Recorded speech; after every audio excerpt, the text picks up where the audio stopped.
Hey there YouTube, this is Joey coming to you from joeysrepair.yolasite.com, and today I'm going to be reviewing the Samsung Galaxy Exhibit 4G on Metro PCS. Needless to say, I don't own Metro PCS, don't own Samsung.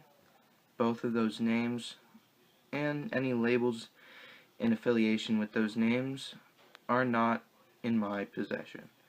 Now, with all that legal BS out of the way, let's get right into the review. Now, as you see here, it is running a nice, quick swipe notification bar right here. Just click that.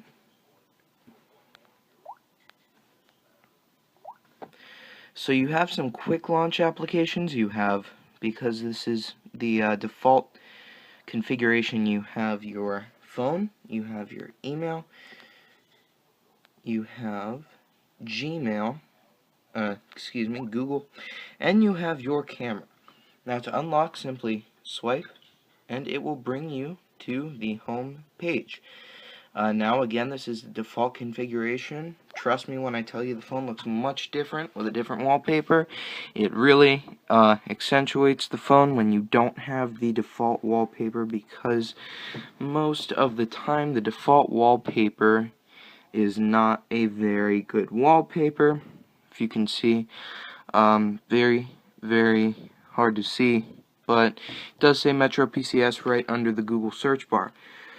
So let's just go to the apps right here, and as you can see, it comes pre-installed with many useful apps such as Google Chrome, Flipboard, Google+, Google Maps. You have Gmail native, Google Play Music, you have voice search, you have a built-in video player, which in my experience is pretty good.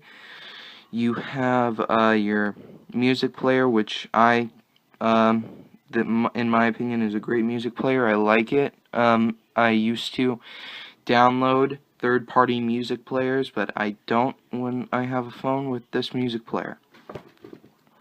So, you have a built-in file manager.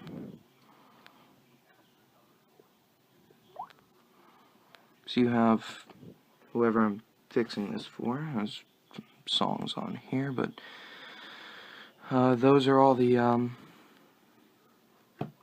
files that are on the phone. Really doesn't have much except for some songs. And this is the notifications bar, where you can control the Wi-Fi, Bluetooth, GPS, sound, the screen rotation, airplane mode, and you can go into power saving mode and driving mode, which is mostly voice recognition.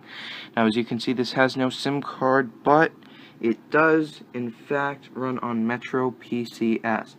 So if I go to my system settings here, I scroll down to about device and go down, you could see this is running Android 4.1.2, and if I were to triple click this, you'd see it is on Jelly Bean. If I hold down here, you have the Jelly Bean flick screen, so that just shows it is on Jelly Bean. So going back to the home screen, you have your weather, your time, My Metro, your Play Store, messaging.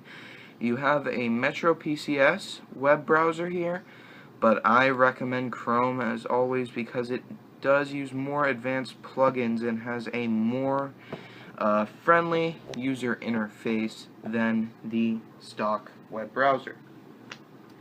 Now you have S-Voice, which is, I believe, not native on the phone. You may need to download the APK, but once you do, I highly recommend using it. It's really good.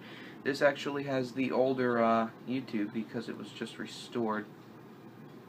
And that's about it, guys. So the physical part of the phone. This phone is pretty scratched up, but you have your back Samsung built-in speaker right here. Has regular flash, a 5-megapixel camera, a micro USB port. You can see right there. It has your Samsung Galaxy hardware, with the home button looking like most Galaxies, and you also have the volume buttons on the right there, excuse me, the left, and your power button on the right.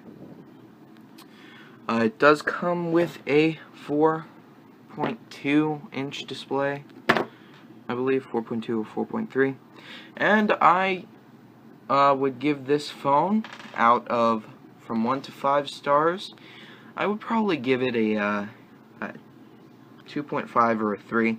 It's not the best phone. The battery is okay, but it does not last very long. Any graphic demanding programs will drain it in about an hour and a half to 2 hours.